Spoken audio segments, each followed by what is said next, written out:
But we're honored to be sharing with you today. My son had shared most of the teachings with you. The other simple one is treat people the way you want to be treated.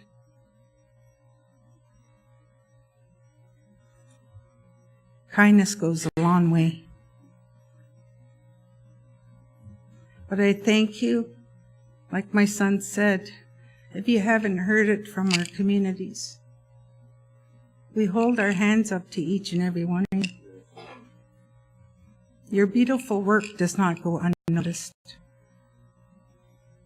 We thank you for taking care of our people. And I wish you the best today. And you have amazing speakers. Willie, Charlie, amazing. You learn, you listen and learn from him. He's been a leader in this community for many, many years as well. If you don't know that, and if he hasn't shared that with you, I'll share it with you. And my husband knows Francis. I've just met him, but speaks very highly of Francis and Carol. So if you don't know, ask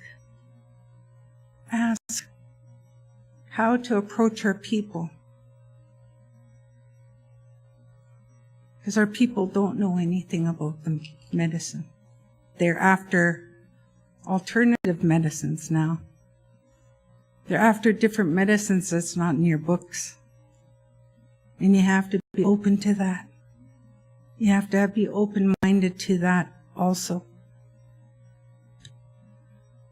Make them as comfortable as they can.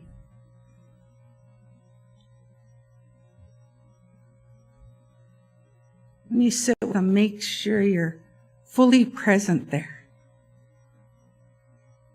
Making them feel like they're the most important person in that room, because they are. In our eyes, as leaders, they are. They deserve the best. And that's why you have leaders like Willie and Carol and Francis and Caroline telling you how to work with our people. So again, we're honored to be here, and we have to go to the city of Surrey now and speak to the people in the friendship centers. So again, have a wonderful day. You take care of yourself. Oh, it's you. Yeah. I'm going to turn over the floor now to my brother Francis Horn, who's the elder for Fraser Health. Some of the different work that we do throughout Surrey, I've run into my brother doing the work. I met him actually at Fraser Health the first time. Met him, and then this lady that was quite high up, and it ended up being Roy Vickers' sister. And she was there, and I had a talk with Francis, and he said, well, I'm the elder for Fraser Health. He said, it's the best thing I could ever do. He's also a master carver, man. He's one of the best carvers in the world. Very humble man, though. So I'm going to turn the floor over to our brother Francis Horn, Sr. Awesome.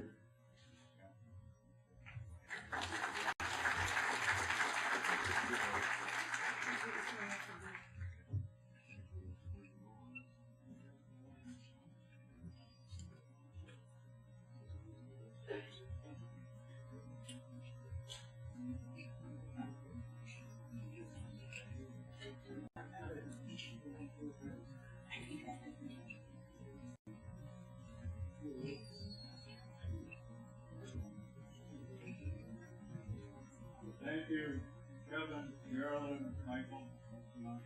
Beautiful words. My name is Kakwimala, Francis Horn Sr. I come in peace. I am the elder in residence for Fraser Health Authority. It's great to be here. It's great to hear wonderful words. You know, you look at the young man speaking, and when I hear somebody speak, it brings me back where I learned how to speak. And we're taught by our elders. It's about the Spirit. When you hear a young man speaking words of wisdom, it's the Spirit speaking through him. That's what it's all about. That's what our life as Homo people is all about, Native people. The Spirit. People wonder, what is the Spirit? What is the Spirit? Quintessential man does not understand the Spirit. In other words, ordinary man. I'm going to share a story with you about the water. The water is the biggest part of our culture.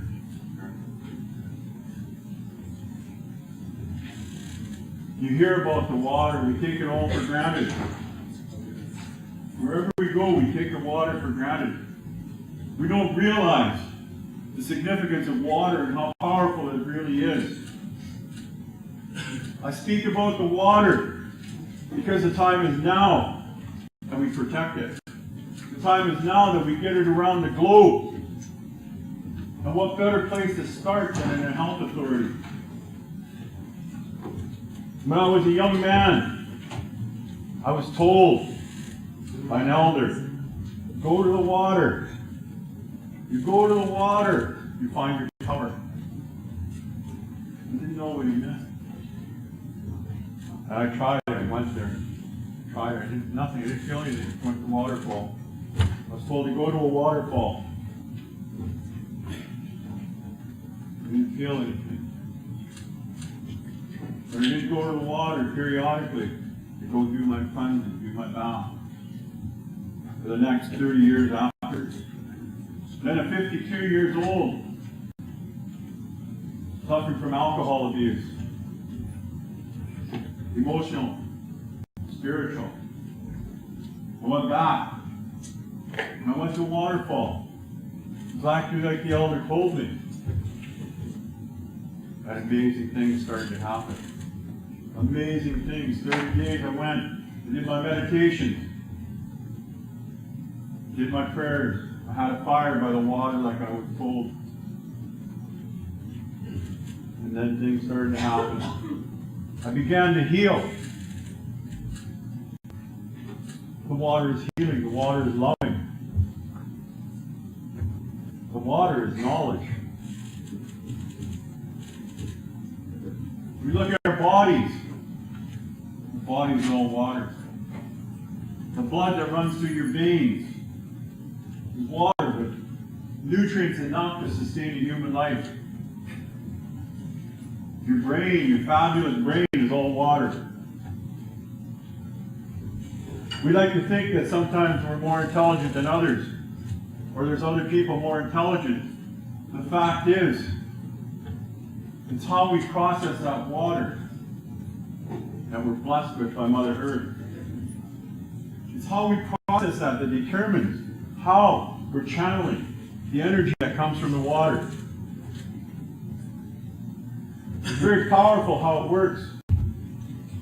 When I got on my healing journey and I finally accepted that it was time to turn my life around, things started to happen. Magical things. I come out of that water and everything was all white. I look around. What is going on? There was the power of the Spirit. It was all cloudy white, but a bright white like I'd never seen before. That old man that told me that, I thank him still, each and every day. Because not many people take it serious about the water. I take it serious and I let the Spirit speak through me. We need to protect that water at all costs. I was talking with Michelle before he came in here, and he reminded me of the teachings of the trees from our people. The cedar tree. All of the trees that are around us are alive. They're growing, they're talking, they're communicating. They carry the songs, the spirit songs, the animal songs that are in our culture. But he also shared the story of a documentary that he had seen, and I'd seen it too, where they injected blue dye into these trees that were a couple, 300 or 400 years old. And the dye was found in trees a long, long ways apart. These trees, like us, like human beings, they communicate. They share the love that we share on the water. That's what this is all about, the journey for me through Fraser Health. It's about the love. Bringing forward the love and explaining in simple terms how we as homeless people see this world. How we want to share with the world about the love, about the water. You look at what's going on around the world with the water nowadays. Back in the 60s, there was 49 dead zones of water. 49 dead zones. Now, in 2018, there's 409 dead zones. The biggest one being 168,000 square miles, which means no life on the bottom of that ocean floor. If we don't get busy and start speaking and start recognizing and protecting the water, we're in trouble. You think about that.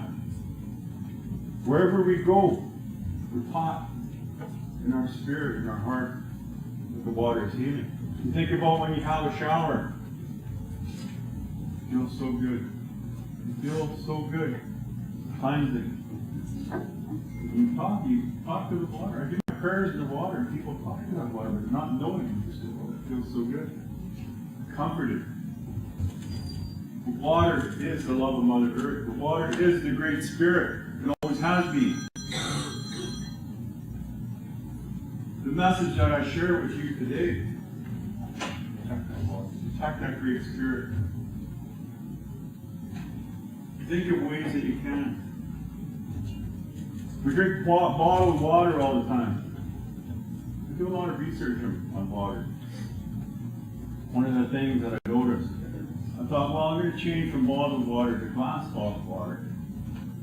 And they were doing surveys on the plastics that what are we drinking when we're drinking bottled water? It was all minute little particles of plastic in that bottle. But then they did the same research with glass bottled water. They found that there's still plastic in there. So they wanted to find out more. They went into remote areas to get some more water to test it in that. And lo and behold, water bottles in remote plastic water bottles in remote areas.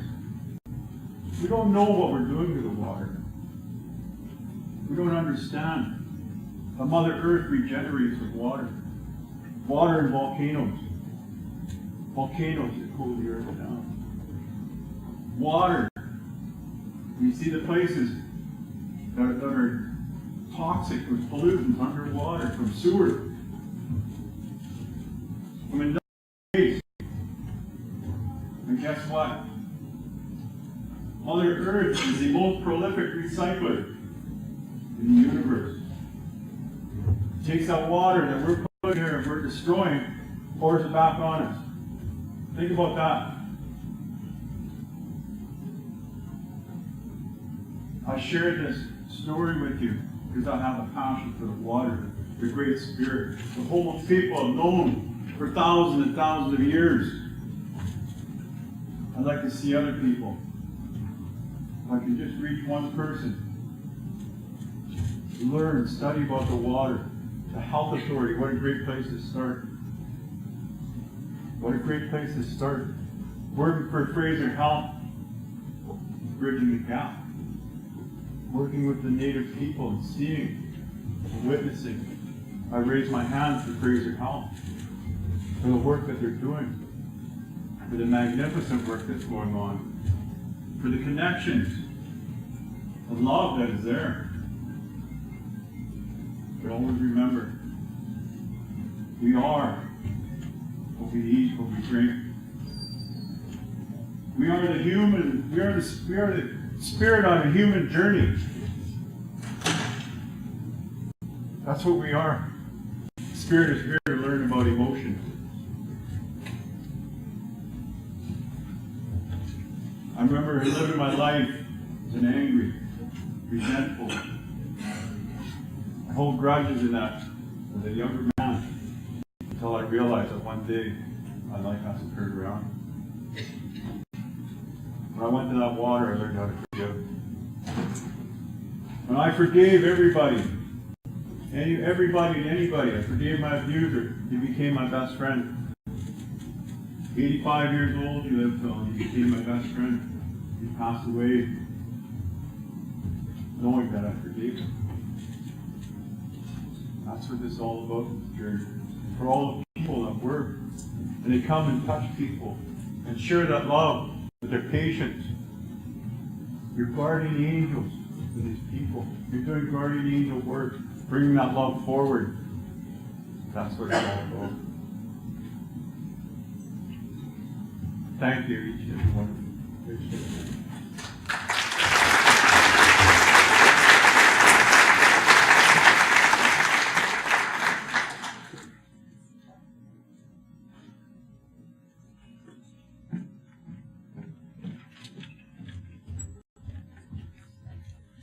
Well, the part that I absolutely love about Aboriginal health is that you end up getting 3 keynote speakers instead of 1.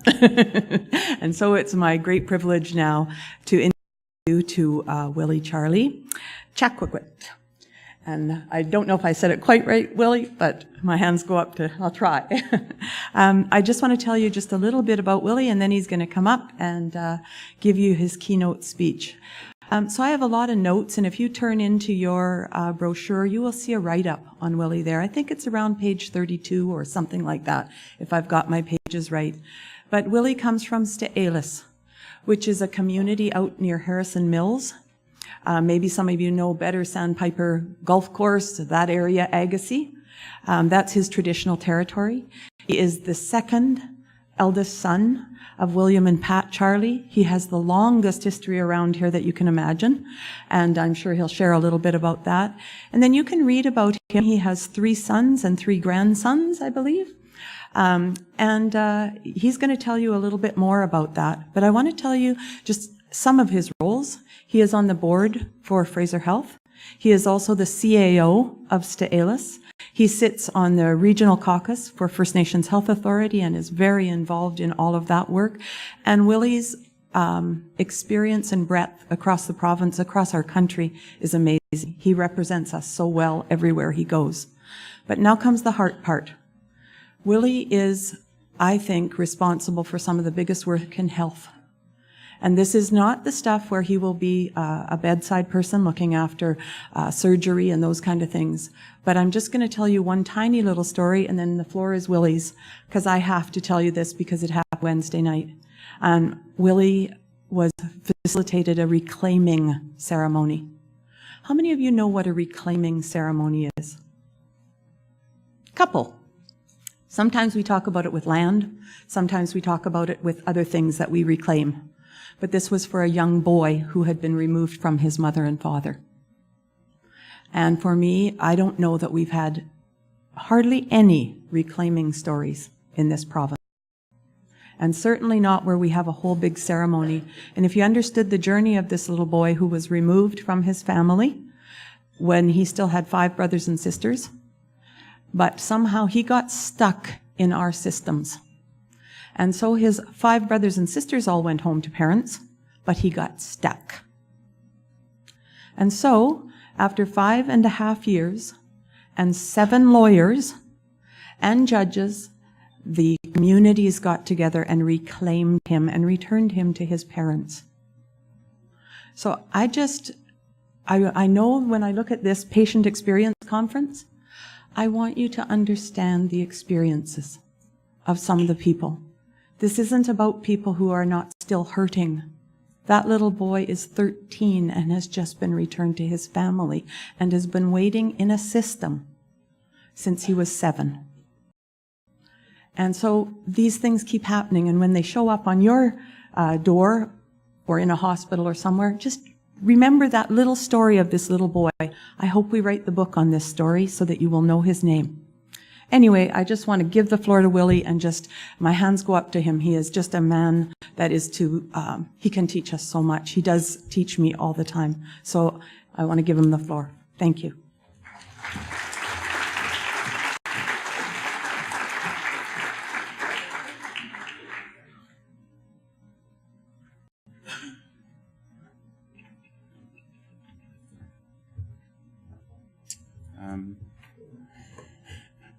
Elatith, Chukwakwat Tilskui, Talitsakwat to Elis, Kusai to organizers, Fraser Health, Kusai to Kwantlen CM, to Kwantlen Sochomach, to Chachatamach to E, Schwalachol to CM and Siaya.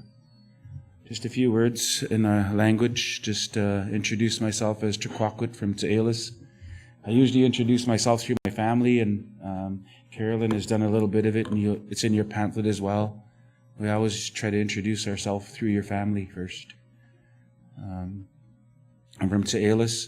I was just acknowledging the organizers, thanking them for inviting me to share a little bit. I also wanted to acknowledge the Kwantlen for coming to speak on their land. I want to thank the organizers for inviting them as well to come to do the welcome to the territory. And one thing that you might learn when you start to invite First Nations, and sometimes your time frame goes out the window, and how do you tell a chief to stay to a couple of minutes? Really proud of the way that she carries herself. Really impressed with the young man that got up and spoke. It says a whole lot today where we are. So I want to acknowledge the organizers and each and every one of you for respecting the leadership. Kwantlen was one of the biggest communities, was one of the biggest nations in the Fraser Valley at one time, pre-contact. They were the hardest hit by the epidemics, and they lost a lot of their people. Like 99% of their people were lost through the epidemics. And so I carry a few responsibilities at home, and one of them has been very, very fortunate that I think that the elders took pity on me and shared our history. I can tell stories for days on the land. I've been also covered with some responsibility to speak on behalf of my family in ceremony. And some of that responsibility, I guess, starts to spill over into other places. So I'm really honored to be here today to try to share a little bit with you.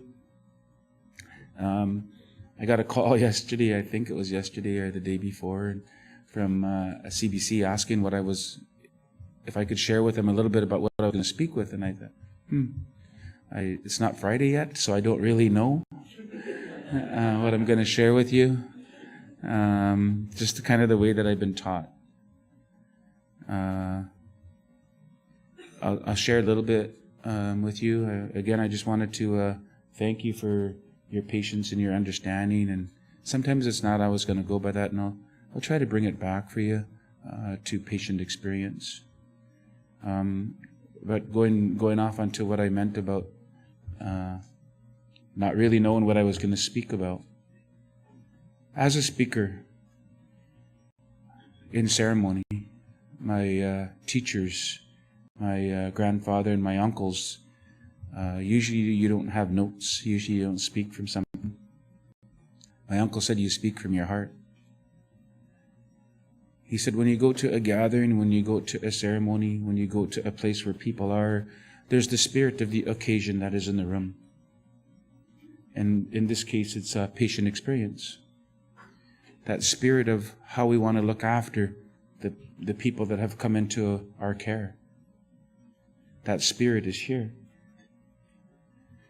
He said also when people come into the each and every one of you carry your own aura, your own attitude, your own thoughts, your own perceptions, whether you're supportive of what's going on, maybe a little bit skeptical or sarcastic or negative, and you bring that into the room.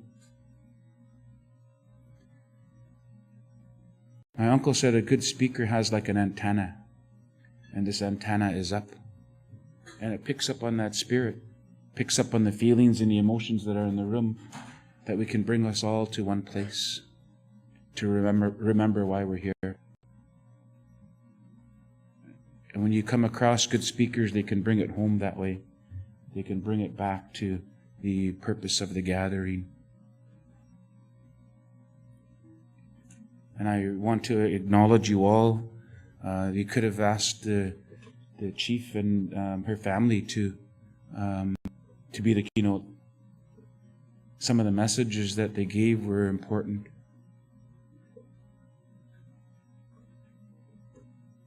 And I really want to acknowledge all of you as care providers. I know today I have a few different roles, and I try to understand from different perspectives the work inside of healthcare. And I know when you entered into this field, or when you were a young child and you thought that you were going to be a nurse, a doctor, a care provider of some kind, you had in the back of your mind helping people, doing what you could to help people. And we know that the healthcare system of today is a bit more complicated than that. And we've developed what I call some bureaucratic processes, ways that you have to operate inside of the system today that sometimes sidetracks you from those little things, simple things as being a caregiver. Some of the messages I would have given that the chief gave was just around being compassionate. You know, we're all human. We have a story, our story of the creation of the world. I'll give you a really quick story of that. Our story of the creation is before the world was here, the sun and the moon had fallen in love, and they sent their emotions and their feelings towards each other. And where those feelings met was where the world was created. At the beginning of the time, the world was covered with water, and that we were all the same. And it was only through time and evolution that some took different shape and different form. And some became the winged, some became the four-legged fur-bearing, some became the plant and root people, some became the ones that swim in the river and the ocean, and some became human. Not just Homoch, not just First Nation, but all people. Early in time, us as the human, we were the weakest, and that we needed the most help for survival. And it was all our relations, all living things, that agreed to give themselves to us for food, shelter, clothing, utensils, and for medicine.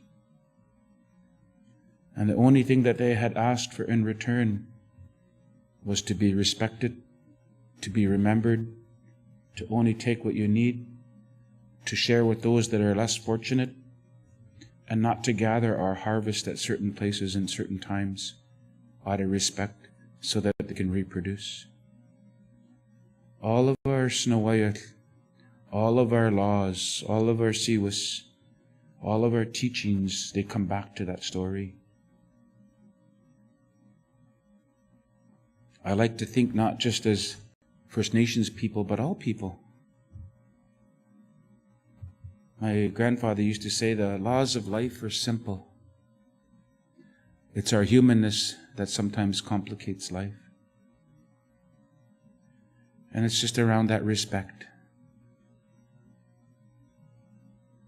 One of those first things that you learn in paying respect to all our relations. For those that might be less fortunate, maybe those that are going through a difficult time or a hard time, lots of times a little bit of compassion will go a long way. A little bit of respect will go a long way. I kind of grew up being a little bit strong-willed and strong-minded. Some of my family think I'm stubborn. But I've always had a really strong belief And I always thought that I'm strong and I can do things on my own, and that nothing can harm me. I really believe in things holistically. You look after yourself physically, mentally, emotionally, and spiritually, and you're strong. And I can do anything on my own.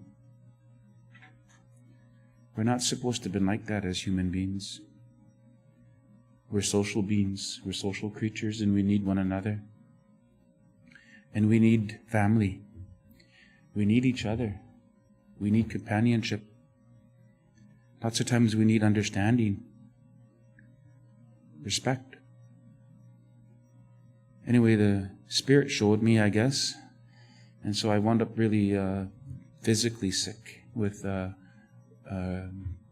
chronic rheumatoid arthritis. Periods of my life that I couldn't walk, like 1.5 years, I couldn't really walk. And soccer was huge in my life. Got to travel the world because of soccer. And it hit me really hard and it knocked me down. And I used to think that I was strong and I could do anything on my own. But at that time, 1.5 years in such chronic pain, it affected me emotionally. It affected me spiritually. It affected me mentally. There was times when I just kind of felt like curling up in my room and crying. Well, I did. Closed all the windows, made it dark, closed my door, didn't want to see anybody. The things that were meaningful at that time was family, was friends and relatives coming over and visiting, and lots of times it was the simple words that were meaningful. Just a little bit of understanding, a little bit of compassion really kind of helped me to get me back on my feet. One of the other powerful things that was for me was in our ceremony. I like to think that I'm a traditional person or a spiritual person. My whole life revolves around our ceremony. My voice sounds a little bit raspy today because we were at the Longhouse till late last night. Then yesterday I was helping a family put away their loved one. Then the night before that I was at the Longhouse for a ceremony.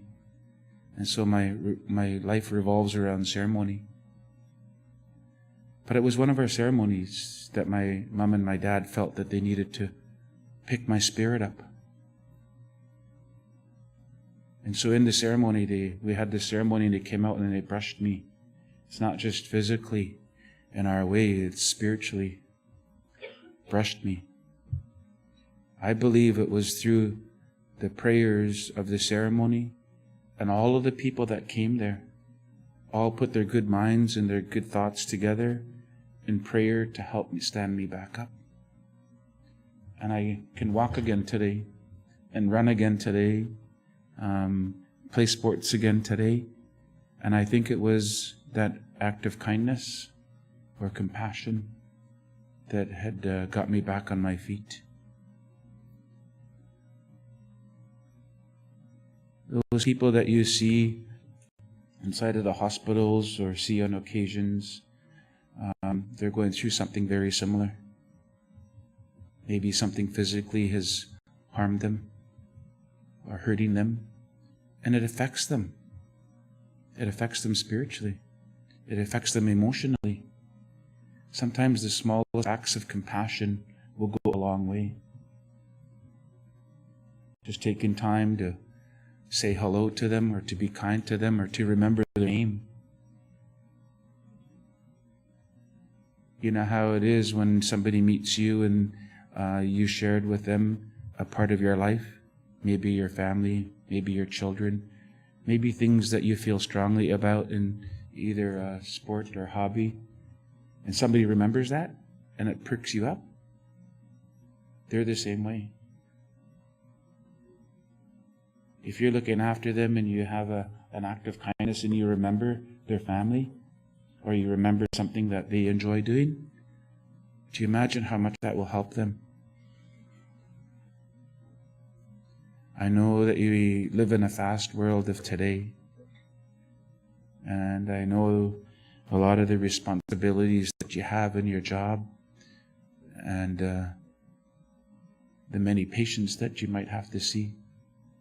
But lots of times it's just slowing down and being compassionate.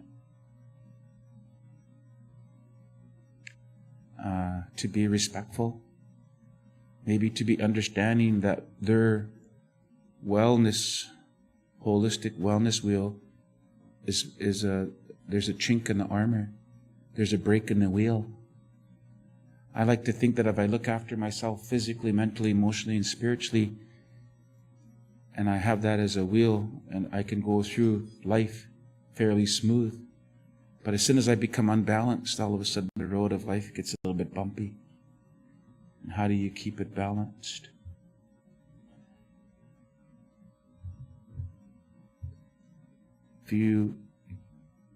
If one part of that wellness wheel is missing, then it becomes a bit bumpy and it starts to affect other parts of your life. Like I mentioned, I thought I was spiritually strong, that I can look after myself. I don't need nobody. I don't need a shkalam. I don't need a doctor. I don't need an Indian doctor to look after me. I can do my own. But when I was at that weak point, I became weak. And so those people that you look for that are in chronic illness or pain,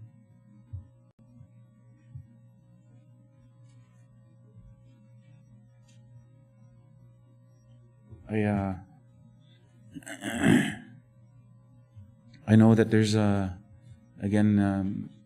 been fortunate, I think. I think every day I get such a learning experience. I don't really ask for certain kind of responsibilities, but they think, oh, you share a little bit, and I open my big mouth, and then I get asked to do something else, or to sit somewhere else, or to go somewhere else. But I feel for the people. I feel for our people. And I really appreciate the efforts that are being made in today's world to understand First Nation people. I grew up not being proud of being Indian. Easiest way to get me to fight in high school was to call me an Indian.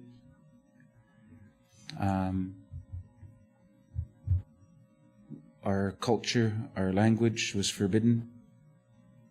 There was laws that were put into place that impacted my grandparents, my parents. Those that went to residential schools were impacted very negatively, and they were abused physically, mentally, emotionally, sexually abused.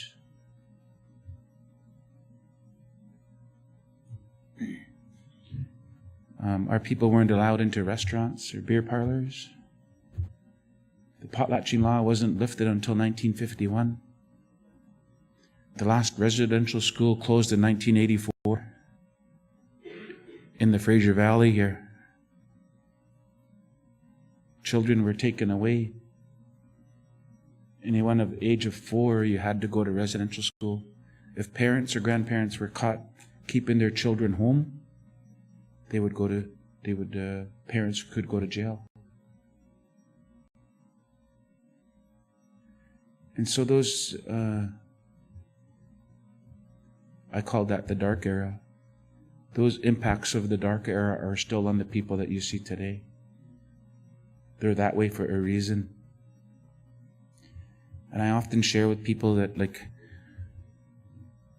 what do you teach your children? Or why do you do what you do? Why do you work? Why do you strive for a better living?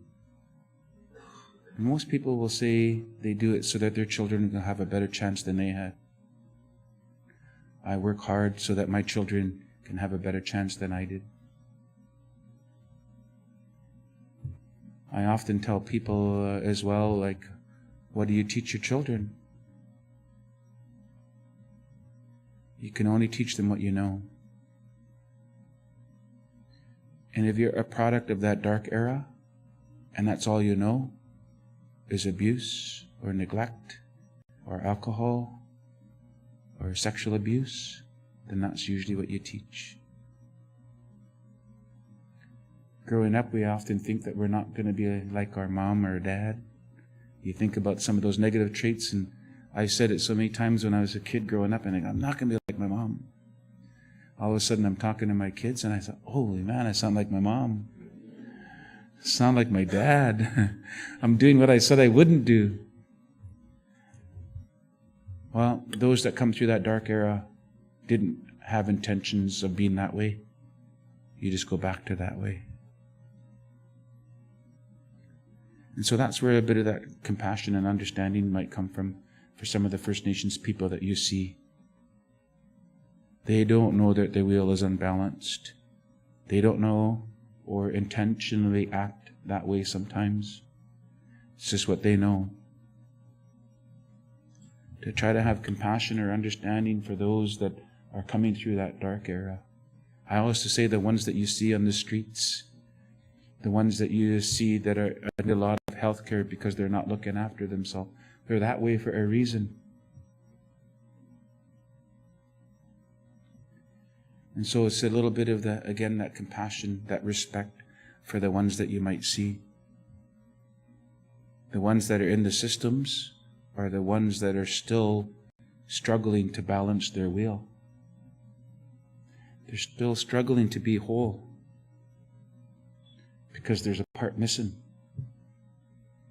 When they talk about implementing the Truth and Reconciliation Commission, it's not just reconciliation. The truth's got to come out before you can reconcile. If you don't know what you're reconciling, you got to tell the truth before you can reconcile it. And you take that to the personal level, it's the same thing. They need to kind of understand why they are the way they are. And lots of times it might be just the simplest act of compassion or kindness or respect that's going to help them get a little bit better.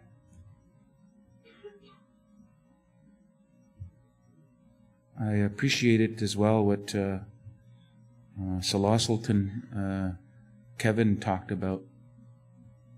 Today we live in multicultural Canada. You know, and there's efforts being made by the governments to find a better relationship or a better way forward of reconciliation with First Nation. But the reality of today is like, we're here, we're still here, we're not going to go away, but neither is the rest of Canada. The governments aren't going to go away, these systems aren't going to go away. How do we start working together out of respect for one another? I don't ever take off who I am. I can never take off my Indianness. And I'm proud today of who I am, what I come from, what I belong to. And so I can never take that off. I can never change the blood that runs in my veins. When I leave my house, I don't change who I am. When I leave my community, I don't change who I am. When I leave the province or the country, I don't change who I am. So if you're having respect for First Nation people, how do we have respect for one another that have different ethnic or religious backgrounds? It's just about that respect, whether it's for First Nations or whether it's for each other as human beings. I always be proud of what you come from. My way is the right way. I heard one of our elders tell me that. My way is the right way for me. And whatever ethnic background you come from or religious beliefs that you have is the right way for you. As long as we have mutual respect for one another. I don't try to convert anybody to be Indian. And I don't expect anybody to try to convert me to be anything else. We have to respect each other as human beings. And that's what respect is. Sometimes We get caught up in this fast world of today and we judge people by our standards, by the measuring sticks that have been established for us. We take those same measuring sticks and think everybody has to conform to that one measuring stick. In growing up, I was taken from the Indian day school because the Indian agent school teacher put a label on me as having a learning disability. That label followed me through my education. I got sent to public school to be put in special classes, modified classes. All I had to do was show up and they passed me. They didn't teach me. That label followed me right through, still follows me today. I try to use it today to my advantage. I tell people I can't read and I can't write reports. I'm illiterate. But it was, again, that measuring stick in school. So I tell people I have this learning disability. But again, it was that measuring stick in the system of today. If we go back to simple respect, we're taught by our elders that each and every person that comes into this world has a gift. And according to that gift that you're born with, you find your rightful place. And some work with their hands, some work with their minds, some became healers, some became builders, some became hunters, some are the fishermen. And that once we all put your gifts all together, you become a strong family and a strong community. Somehow today we like to be like the Joneses. We compete with one another. And again, it goes back to just have a respect for one another. Doesn't matter how big of a house you live in, or how many material things you've been able to gather, or not. I like to think today that I'm very rich, not with material things, but because my grandmother, my aunties, and my uncles assured that I know who I am, and I know my relatives. My family that is here, really glad that I was just telling my niece I'm so proud of her, the way that she's carrying herself and sharing the gifts that she has with the world internationally now. A young single mom who's got 2 jobs and going to school, but is still able to share her story to empower other people to heal themselves.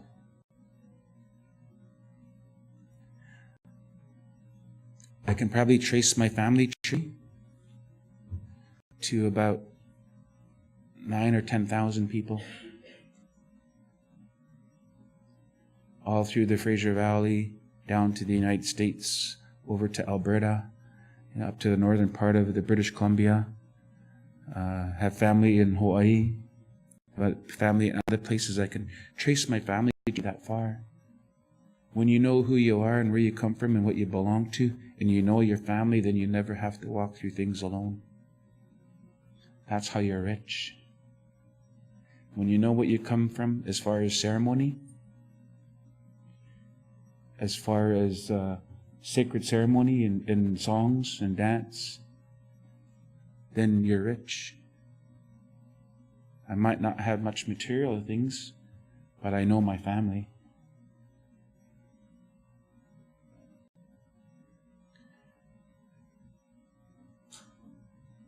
I think that it just goes back to that respect, that ethnic, religious beliefs that we all have. Don't use the one measuring stick for all people. It's just respect. Compassion. We're all human beings.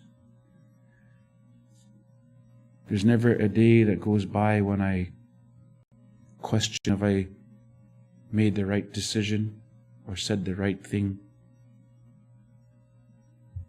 as human beings, sometimes we have faults and weaknesses. And sometimes as human beings, we tend to conform to what is there. How do we come back to those simple teachings of life?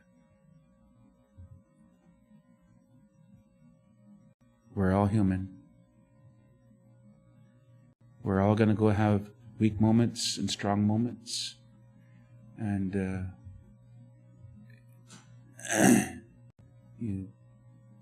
you give help, but you learn to receive help. And so it's the same way with those patients. At this time, they need help. What can you give? Well, your education through the medical field is something, but it's going to be those simple things that mean a lot. I committed I was going to try to get you back on track on time, but I'll tell you one story that meant the world to my wife. My father-in-law had multiple or complicated medical health issues in and out of the hospital. And he had diabetes his whole life and didn't really look after it. And so he had complicated medical health or physical health things, had his leg amputated, and he was in and out. I don't know how many different pills that he had in his blister packs, but my wife knew every pill that was in there and what it did and what it got along with or what it didn't get along with. And the doctors were always kind of amazed that she knew all of that. And she was distressed because as my father-in-law got later, he was just in and out a hospital, very, very sick. And our family doctor, our Dr. Hamilton, he just took a few minutes out by the elevator one day, 5 minutes, and talked to my wife and just said, your father has multiple compounded health issues, and explained it that way. And said we were trying to cut him off of this food and this activity and this and everything, and trying to control what was going on with him. All of the different doctors that we've been to, all the different hospitals that we've been to, nobody just kind of took 5 minutes out to explain it in that way to my wife. That 5 minutes of communication meant the world to my wife. She was distressed. She was beside herself. She was not sleeping. She was, of course, telling me and my sons and her brothers how they should be or what they should be doing to look after their dad better. That 5 minutes made a world of difference for her. Somebody just to kind of say, this is his illness and he's not going to get better. And this is how we're going to make him comfortable. And this is what it might look like in the near future. And so that simple communication with some of your clients, 5 minutes, just to tell them when the doctor's coming, or tell them when the medication is coming, or tell them what some of the next steps might be. And lots of times as the patient, sometimes we don't get that communication in a timely way. Or I can't tell you this because that's the doctor's responsibility. Or the doctor is going so fast because they got to see so many patients a day. And that's the nurse's responsibility. And sometimes in all that communication that gets missed. And so that client, that patient, that person is not really knowing the full medical story of why they're there. 5 minutes. So I think Dr. Hamilton is the greatest doctor because of that 5 minutes. Indebted to him for life because of that 5 minutes. So I'm going to leave it there. Again, I was committing that I was going to try to get you back on schedule, but I probably didn't. I want to thank you again for inviting me to share a little bit, and I really encourage you to carry on doing the good work that you do. And hopefully some of the words that I share with you can help. Never change who you are. My way is the right way for me, and your way is the right way for you, whatever ethnic group, whatever religious beliefs that you have is the right way for you. And we just have to have respect for each other, have compassion for each other. We're all human. We'll see you.